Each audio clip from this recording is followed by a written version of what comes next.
Hey everyone, it's Ben Hardy here, and in today's going to be reviewing the 2024 Nissan Leaf, aka the original EV. Before we get in this video, I want to give a huge shout out and thank you to the Ken Garf Nissan here in Orem, Utah for giving me some time with this Leaf. I'm going to include a link to their website in the description down below so you can check out this Leaf and the rest of the cars that they currently have in inventory. And then on a side note, if you want to save time and money the next time you purchase a car, link to my car buying guide in the description down below. Let's get into it.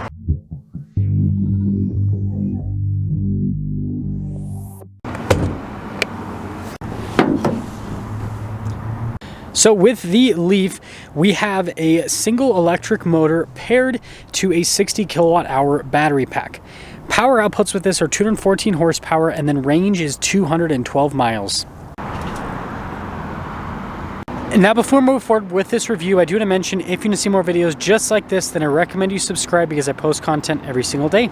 Now, starting with the hood, you guys can see the distinctive lines there on either side, and I love the metallic silver here. And then you got this little flap here. You do have to press the button on the inside to open it up, but this is where you charge the Leaf. Pretty cool setup here with the whole thing. But anyways, you can just close that when you're done. They've got these really sharp looking headlights here with the Leaf, and then you guys can see down below, you've got some fog light action, and then notice how the grille is all blacked out, Nissan logo in the center. And putting it all together, let me know your thoughts on the looks here in the front end of the Leaf. Coming around the side here, our turn wheel setup is 215, 50, 17 in the front and over in the rear. And then you guys can see here with the wheels, you got the silver there, and notice how it's blacked out in the center. It has a very distinctive appearance. And then I love the look of the fender here with the lines, and you can see the bodywork here at the bottom, all painted chrome with the door handles. And then here's your full side view with the Leaf. Obviously it has that hatchback appearance. And then here's a look at the key fob. We have our lock and unlock function, and then you guys can see here the opening for the charging port as well. And popping into the rear, although the Leaf is a smaller car, the cargo area is actually still really practical. You can also put a cargo cover back here if you want. But yeah, it goes down pretty far in terms of the depth, so you've got quite a bit of vertical space. And then when you're all done, just pull that handle and plop. Love the look of the taillights here, really sharp with the design. And then notice how all the trim's blacked out here on that portion. Then you got the Leaf logo there, and then SV Plus as well. And then you can see the parking sensors at the bottom. And putting it all together, let me know your thoughts on the Leaf. Now popping inside, you guys can see you got this cloth trim down below, and look at the blue stitching. Then you got darker trim right here. And then look at the seats again with the stitching, and see the design all down the center portion. And then legroom back here is actually pretty solid. You got some charging port action, and then we've got some cup holders here in the back as well. And then headroom, it's good. Now taking a look at the door pan here in the front, soft touch here, and then you can see the cloth trim down below. All of our window controls, notice the driver one is automatic. You got your mirror adjustments, and the mirrors do have blind spot monitoring. And then here's the front seat. Look at the stitching, and then you can see the trim all down the center. Power adjustments here on the side, and then this is to open up the charging port. You can see with the heated steering wheel function, then your steering assist, and then the steering wheel itself is manually adjustable.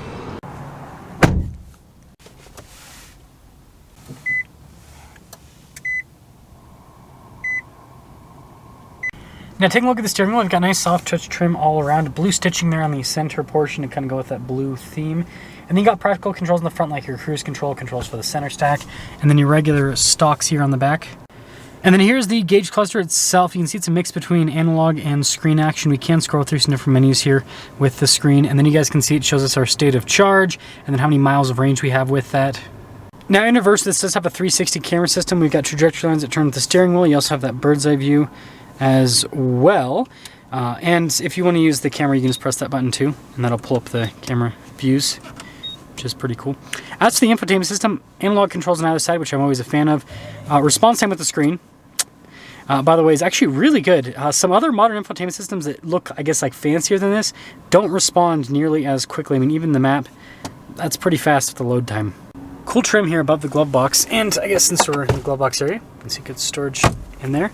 And then we've got some controls for the climate system. You can do automatic if you want. You got heated seats, some charging ports in this area, storage as well.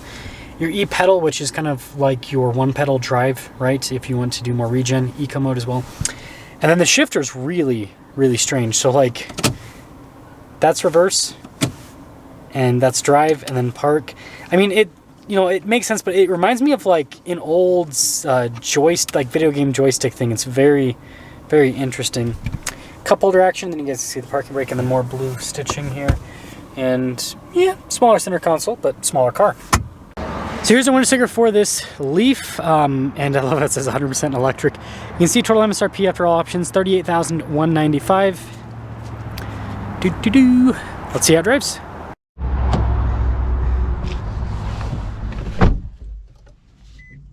So stack pipe visibility before we set off. Here's your visibility over the hood. Both the mirrors should do a blind spot monitoring throughout the rest of the rear. We're going to do the E-pedal on. And this joystick shifter, it is definitely from a different era. Did I not? Oh no, I was in drive. Oh, I forgot I had the E-pedal on. I'm like, wait a second. Why is it not moving forward? But that makes sense. That makes complete sense. Camera system's really good. You know, the joystick shifter, although weird, I feel like I'm already used to it. So, I guess that is a plus. Smooth so far. You know what's crazy is, I've been reviewing cars for years now. I have never reviewed the Leaf, and this is like the OG electric car. This and the Chevy Bolt. I reviewed the Bolt a few times. But I don't know, whenever I think of like original electric cars, I mean, obviously, you know, the Tesla Roadster and stuff, but like this was more of like, you know, one of the first mass produced electric cars here in the US market. And so this is what I think of when I think of EV, basically. And so with that being said, let's see what the acceleration's like. Yeah, instant power and torque, of course. It's the EV way. I mean, I wouldn't call it like insanely fast, but like you think of most vehicles in this size segment and everything, and they're usually super slow, but this actually, like, it gets up and moves. Like, look at this. It really does. It really does move. It's more than enough power. I actually really like how this drives. You don't get this driving experience with a lot of EVs. And the reason you don't get this driving experience with a lot of EVs is a lot of other modern EVs are just so much bigger and heavier and all that kind of stuff. Nobody really makes like a little hatchback EV like this. And so this has this like lightweight, tossable feel that, again, you just don't associate with an electric car. Oh, it's the enemy! Tesla Model 3. Had to say it. But anyways, I'm actually really impressed with this after driving it, and I do like the price point this is at. It's at a very affordable price point for an EV. I think the average EV price is like $53,000, so well below the average EV price. Also, I think this one was parked back there, so I guess we use a 360 camera system again.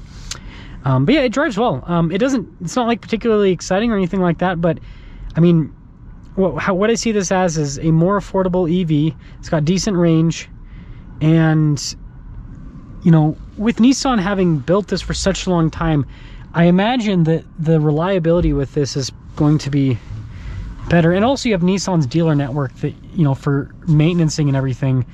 So I think that's also another big plus with this. But anyways, I'll leave the parking after the video.